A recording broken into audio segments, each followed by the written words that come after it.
And a good Wednesday morning, Quad Cities. It is Wednesday, April 16th, 2025. Welcome in to this episode of Ask Andrew Live. I'm meteorologist Andrew Stutzke. I'm weather anchor Peter Warner. It's going to be a fun 48 hours. Yeah. It's going to get a little exciting around here in terms of getting some storms back. We've got some severe weather threat to talk about. We're also going to dip into some tropical stuff as well. We had some great questions this week for Ask Andrew. We had one about ACE, which I'll explain more about that. And then the one this morning we had about the smell of rain. That's my favorite. Yes, it was so interesting. Very kind of cool chemistry lesson, if you will. So we'll dive into that too. But we want to welcome you here. If it's your first time, welcome. We hope to see you back here. A reminder: you can always get this on the repeat. So this is DVRable, if you will, on the A+ app. So you can watch this at any time on repeat if you like. And if you have a friend that has a smart TV at home, maybe a relative, tell them about this app that they can get on their smart TV. It's great, especially as we're approaching severe weather season. No better source. Exactly. We get right here on the WQ80 A+ app. He said it better than I could have as well. I mean, this is the place to be when rough weather comes into the Quad Cities because, again, our timetable here is a lot more unlimited versus what we can do over the air, because this is our channel after all right here. This is us. Yes, this is us. This is not ABC. This is just WQ80. So we get all the time in the world, technically, that we like to talk about storms. So refer a friend. There's no refer a friend bonus or discount right now. Maybe we'll have to work on that at some point. Yeah, maybe we can pass out some mugs or something like that. Some pencils. We got those nice pencils back there now, Those too. things are cool. Yeah, coming to a school near you. So if you have not done with us before, easiest way to give us a question is to text this number, 309-304-0888. 309-304-0888. 309-304-0888. 888. Yes. That's our favorite number here. We love that number. So send your questions there. Our awesome digital team, including Alec, and then we have our director Brandy in this morning as well. Between the two of them, we're going to get those questions sent right here to the weather desk, and we'll start answering them coming up in just a second. But first, shall we talk a little upcoming weather? Yeah, let's kind of break down what's coming up, because we do have, I believe, a weather impact alert to talk about. We do, yes. And actually, just moments ago, I was texting with Chief Meteorologist James Zahara. We want to kind of tighten up this weather impact alert timing for you based on some new data that we're looking over this morning. So we'll start with that, and I'll give you the new timing here is what we're going to be focusing on. So let me scroll up to my newscast from this morning, and we'll pull up our weather impact alert graphic here. So what we're going to do is we're going to tighten this up now to be late Thursday night into the pre-dawn hours of Friday. So right now, we're not as concerned about Friday afternoon versus what we saw yesterday. And there's a specific reason for that I'm going to show you here. But we are definitely still, on guard for some of those stronger storms coming in late tomorrow night into early Friday that right now pose quite a significant hail threat. Something we're going to have to watch. Yeah, that's something we're really keeping an eye on. I mean, there's a hatched portion of Iowa leading into us, but it's going to be a strong supercell with a really cool core because it's coming off that cold front. Yes. So with that cooler core plus that low-level jet we're going to be seeing, it's a pretty good recipe for some large hail. It really is, yes. And this is going to be coming in, unfortunately, while most of you are sleeping. But in this kind of a scenario, should you get a large hailstorm, it's going to wake you up. Most people can't sleep through that. You're going to be hearing that very, very easily. So what has changed? Well, I can show you some of the new updated information we got this morning. This hasn't changed. This is for that exact time period. It's for late Thursday night to early Friday, where we have that threat track 2 out of 5 sitting to the west. And yes, it does include the Quad Cities. What changed, though, is the question about what's going to happen Friday afternoon. And you can see the Storm Prediction Center still has us in this 2 out of 5 for our Illinois hometowns, but the thinking is we're not going to get enough sunshine here late Friday morning into the afternoon for this to actually become realized. We think that this is a little bit too far to the west, and that probably in the next update, which, by the way, will come later this afternoon, at about 2:30, I think it is. I think it is, yeah. We'll probably see this shoved further to the east and out of the Quad Cities metro and out of our easternmost hometowns. Yeah, we're not going to be getting a lot of sunshine, which is kind of the key ingredient. Yeah. And as we talk about a lot is getting that storm energy to rebuild after kind of getting sucked up in the overnight hours. That's right. And I'm going to take you through future track and I'll show you, why this is the case this morning. Now we're going to put the asterisk on it like we usually do, because if something were to change, if we get more sunshine and the front slows down Friday afternoon, then we get in trouble with some severe threat there. But right now it doesn't appear to be the case. So we'll start with tomorrow morning, where we just have this scattering of a stray shower thunderstorm throughout the region. We go into the afternoon. Not much happening there. Our focus is then right there on these storms that are going to be developing very late tomorrow night. And still thinking this is going to be right along the Interstate 80 corridor. You're seeing that storm there southeast of Des Moines.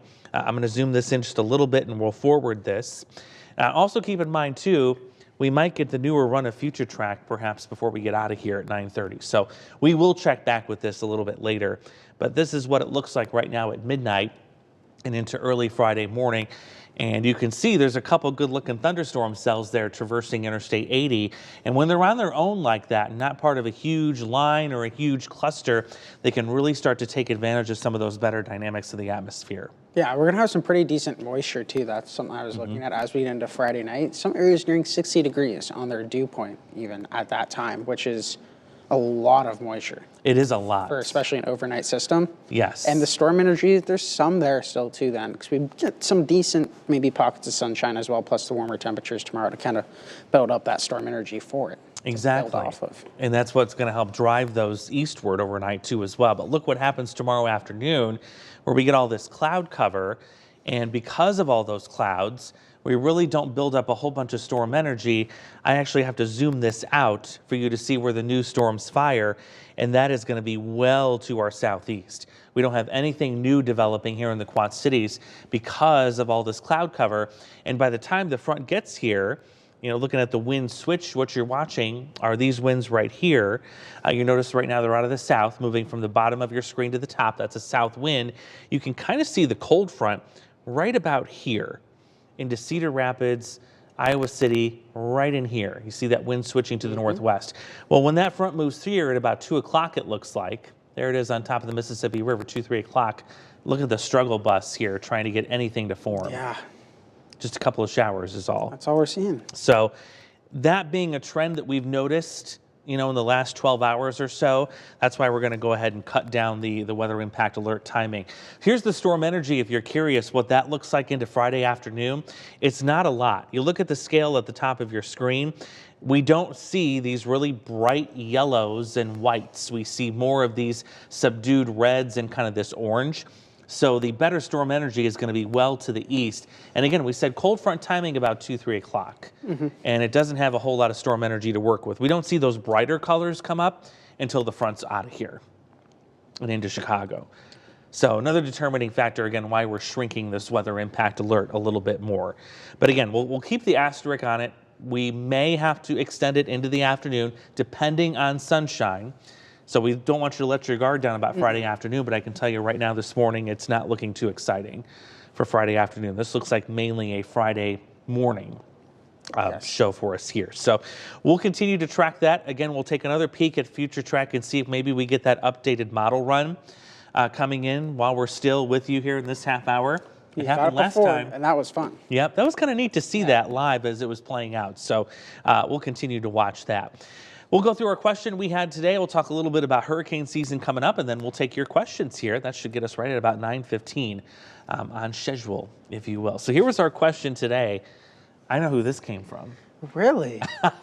What's that? Marcus? From Marcus. Knoxville. Yes, we know who that is. Yeah. I know him. So he wanted to know what's with the smell of rain, like what causes all of this? And you got to go back to chemistry. And this will bring back maybe some not so pleasant memories. It does for me. Oh. But we talk about there's bacteria in the soil, of course, because soil is a living thing. That's how plants grow. Well, those bacteria in the soil, they produce these different kind of spores. And when it rains, those spores get released into the air because, of course, they're triggered by that motion. So you get some of these spores along with plant oils.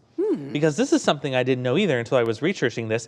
Plants actually release oil on dry days to help protect themselves. It's like a drought resistance thing. Yeah, kind of insulate like their moisture. Yeah. Who knew? I had no idea didn't know until I that started either. doing this. So you have the combination of those two things. Also, don't forget too, what do we have with thunderstorms most of the time anyway? We get lightning. And lightning actually works with the oxygen molecules in the air to produce things like nitrogen, and it also produces ozone. And ozone, yeah, it's the same kind of ozone that's at the top of the atmosphere that shields us from the sun, but we can actually get ozone at the ground level too. And this is the case. That's what you're smelling, is that ozone smell. It's a pre-rain type of scent. Interesting. Isn't that crazy? That is, wow. Yeah. And that's how you get like your grass to green up, because Yes. all of these molecules are Yes, breaking all down. these molecules. Interesting. Yeah, very, very interesting. So we're smelling ozone. You're smelling ozone. Now, most of the time it smells sweet. There's say. sometimes it'll smell a little, Yeah. Yeah.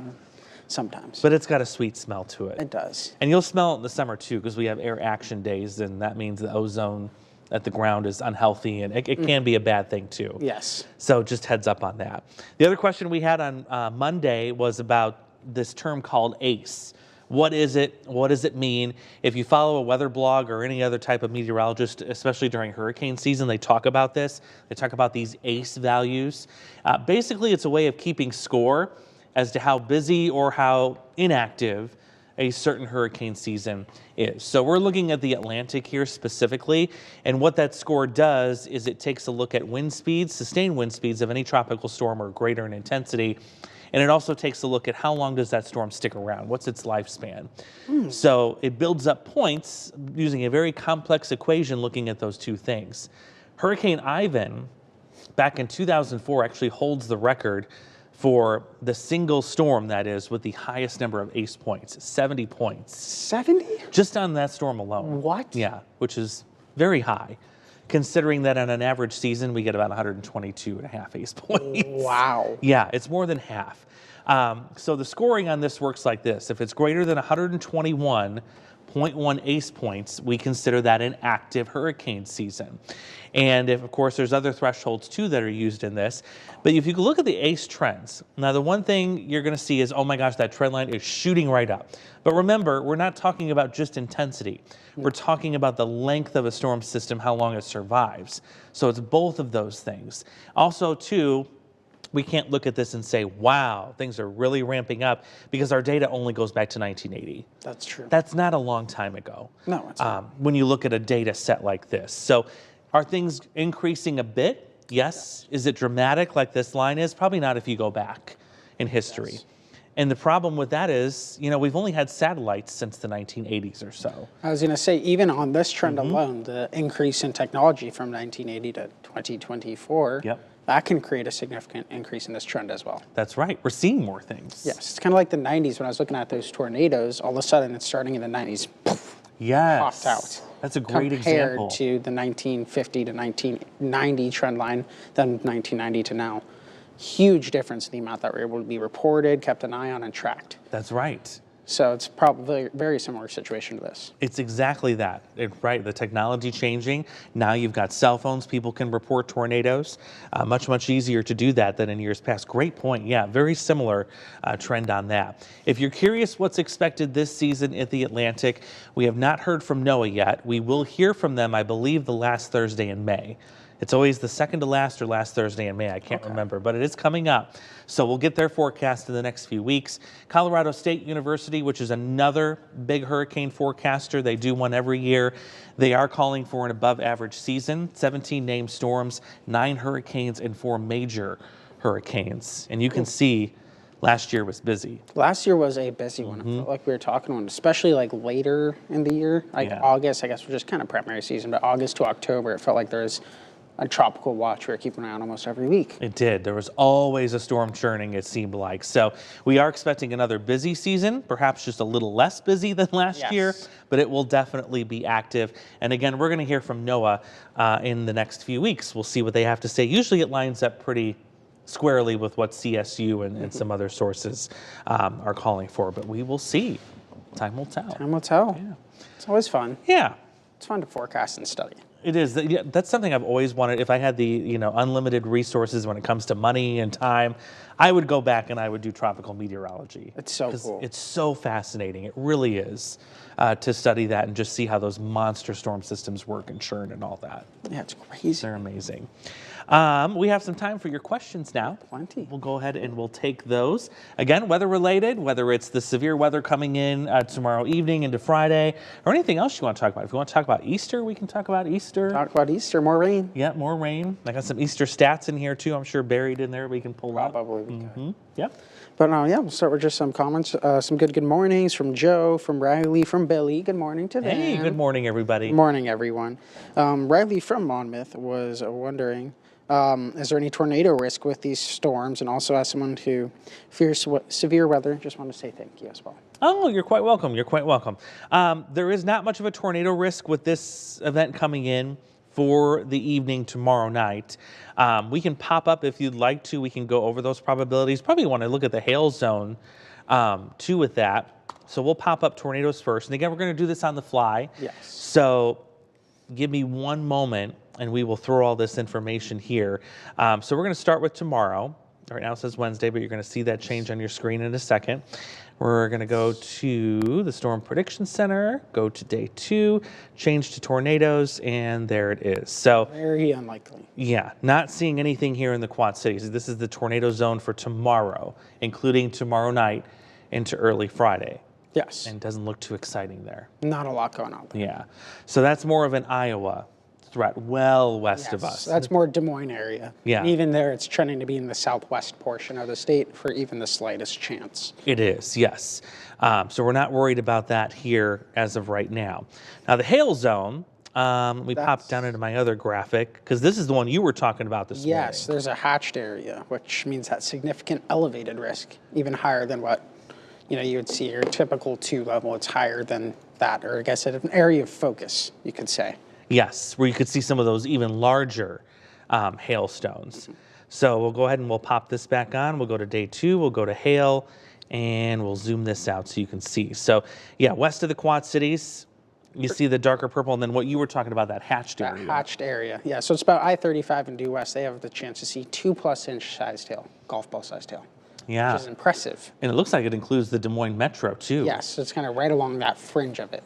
So definitely something to keep an eye on for our friends out in Des Moines and in western portions of the state of Iowa. But here, yeah, we're still at that level 2 risk, but it's not, I guess, that significant risk. But definitely kind of the big focus here of this storm will be that hail potential. Yep. And that's a 2 out of 5 on that scale there too. It's interesting, Peter, looking at this, how this matches with what Future Track was showing, not just yesterday, but this morning, where we get those storms to kind of erupt here and then spread their way eastward eventually. Yes. And it's not surprising they're going to kind of widen this cone out as time goes on, but we still think the majority of the concentration of this is probably going to be right around Interstate 80. Yes, just following right along that trend Yeah. and just to the south as well. It's kind of, I'd say, about 100 miles south of I-80 Yeah. is kind of where that strongest cell is looking to develop, give or take. Maybe a little bit closer, a little bit less, but as of right now, it's kind of the general spot we're keeping an eye on. Yeah, hail definitely our biggest concern there. If you want to see wind, I can pull that up briefly here too. That's just a 1. Just a 1, yeah. Nothing too exciting there. Push this into Thursday again, and then we'll pull up what the Storm Prediction Center thinks for wind. Could there be a stray wind gust here? Yeah, Yes. but it's again, it's not our biggest concern as of right now. There's the wind. So just barely any kind of a 1 getting into areas just west of the Quad Cities, and actually nothing more than a 1, like you said, across the whole region. Yes. So that doesn't look terrible. No. Just the hail we're concerned about. Yes, that's going to be the biggest threat here. Come about 36 hours from now. We're getting there. We're getting there. It's getting Hours closer. away, yes. Hours away. It's nearing us. Let's see. What's the next question? Billy was wondering, with the spring being already active, what is the summer looking like when it comes to severe weather? Yeah, so I would expect some healthy severe weather to continue even into the summer, as long as we don't get massive drought anywhere in here or just to the west of us.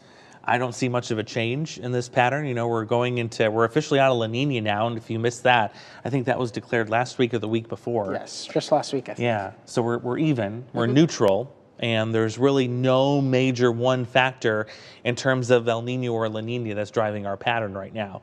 So this will be very much dependent on things like drought, the location of the jet stream, all that good stuff. I mean, the fact that we're still getting some relatively cooler blasts of air for the last couple of weeks anyway, now we're getting deeper into April, tells me that if this pattern continues, we're likely going to have storms for a while. I think we will too. Yeah. And again, with all this moisture that we're bringing up, not only potential for tomorrow night, but if you take a look at Sunday too, all of Iowa, Illinois, even carrying into Missouri, has a very good chance to pretty much alleviate their droughts if we get this much rain as we're seeing potentially right now. Yeah, that's impressive. You know, you were showing me one of the model runs yesterday having this swath of heavy rain going right through the heart of our region, and that still looks like it's going to be the case, where at least most of us are going to pick up an inch on average, maybe some isolated higher amounts.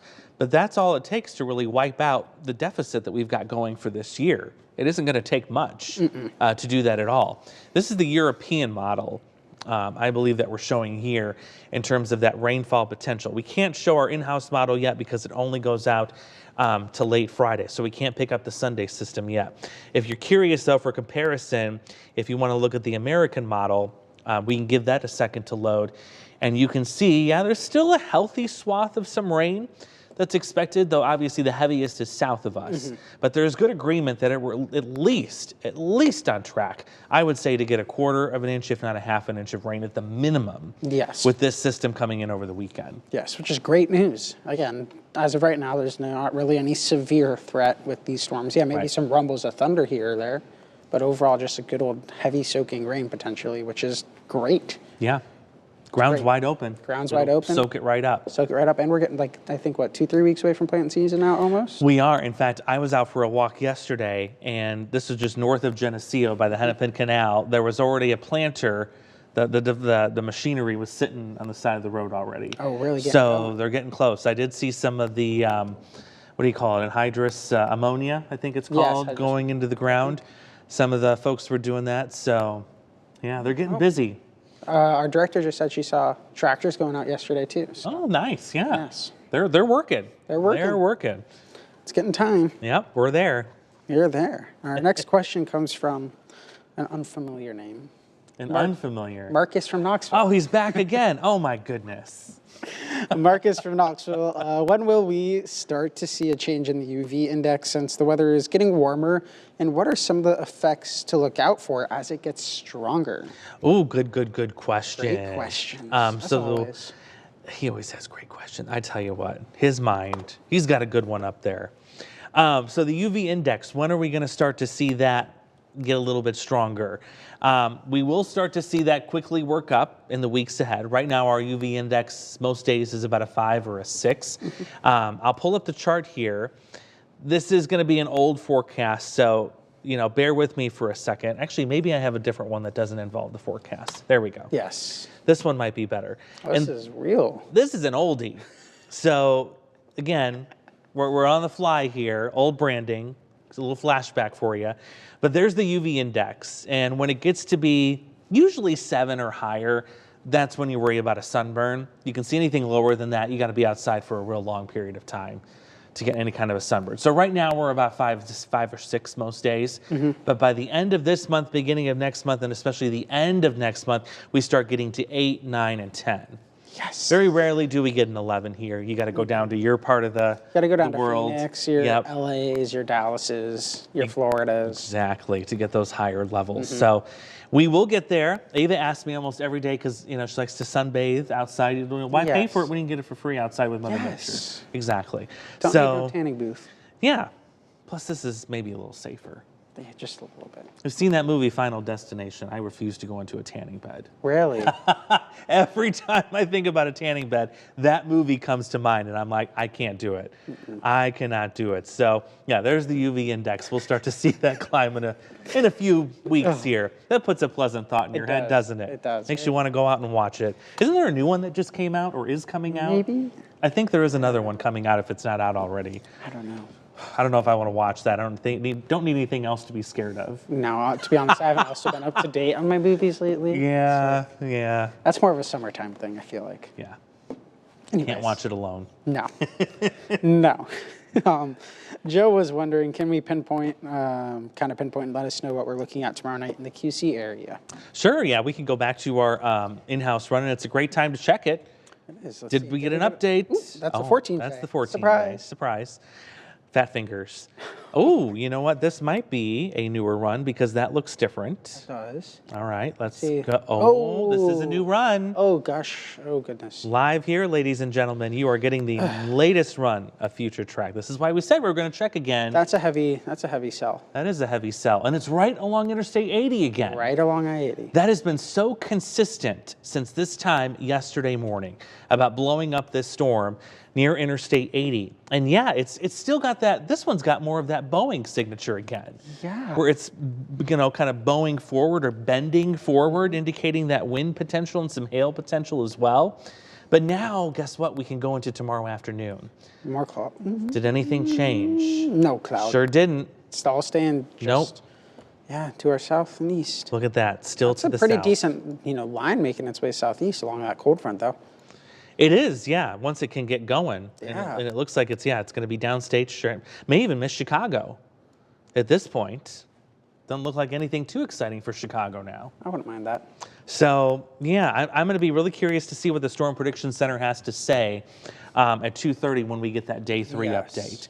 Do they take that slight risk farther to the southeast? I have a feeling they're going to, just based on everything we continue to see this morning. So, again, that time frame, our new time frame from 10 Thursday night until 4 o'clock Friday morning, spot on for this scenario. And this is the same scenario we've seen in multiple runs. Yes, which gives us, again, even more increased confidence. If there's been such a consistent trend line, even across other models and more global models that aren't as short range, we're still kind of seeing that one cell making its way along I-80. Yeah.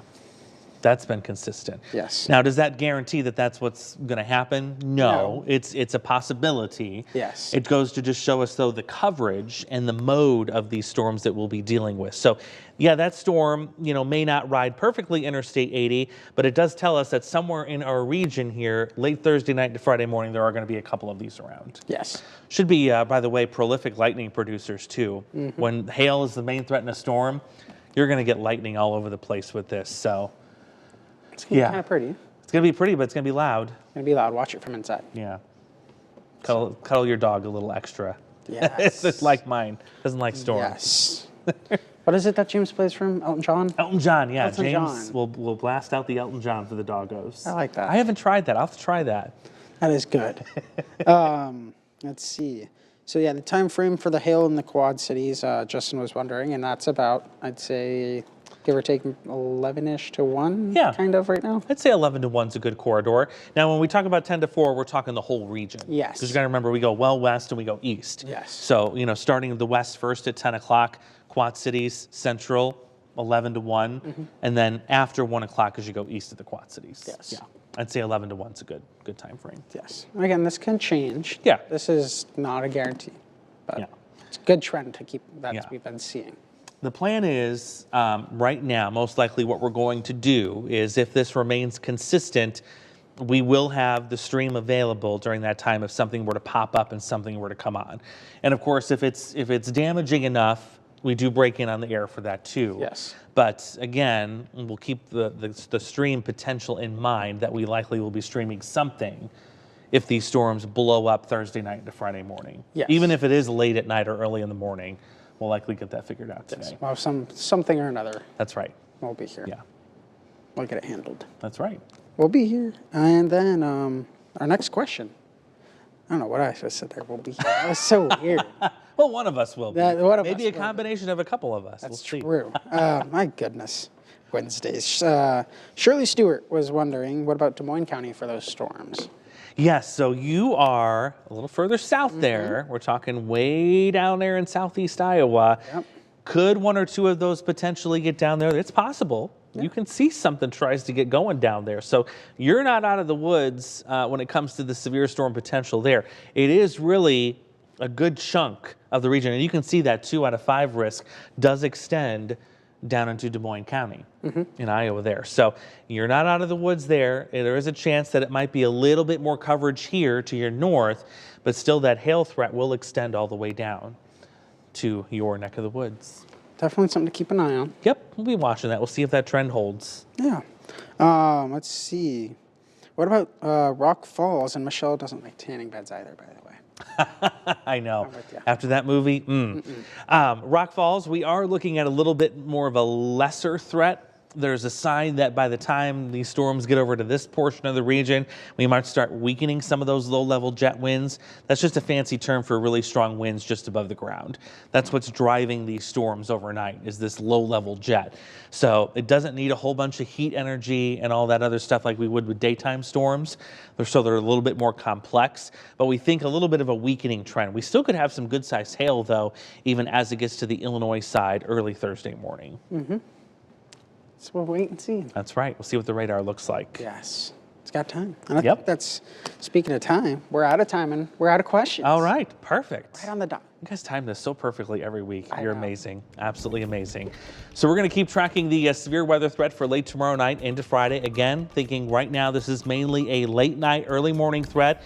We'll put an asterisk on Friday afternoon. It's not looking too bad right now, but things can always change. So that's why we want you to stay up to date with us. Stay weather aware. That's right. And you can do that with your 8+ app like you're doing now. Make sure you have the Storm Track 8 app ready to go too. I'll see you back here for GMQC at 11. Have a great day, Quad Cities. Continue with us and watch free now on the 8+ app everywhere you stream.